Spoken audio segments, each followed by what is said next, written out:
Hey guys, welcome back to this channel. In this video, I'll be showing you guys how you can finish this daily quest, which is the catch one European fire insect. Super simple. You're just going to look for them.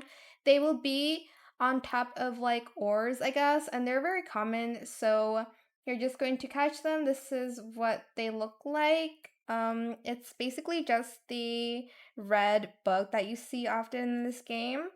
This is what it looks like, the European Firebug. But yeah, that is how you can complete that daily quest. Super easy, super simple. I hope this tutorial was helpful for you guys. Don't forget to like, comment, share, and also subscribe to this channel if you haven't done that already. If you have any more questions about this video, just leave it in the comment section down below. I will try my best to answer them all for you guys. And if you found this video helpful, please click the thanks button as well. Oh my gosh, I'm a little laggy here. But yeah, that is it. Thank you so much for watching. Bye.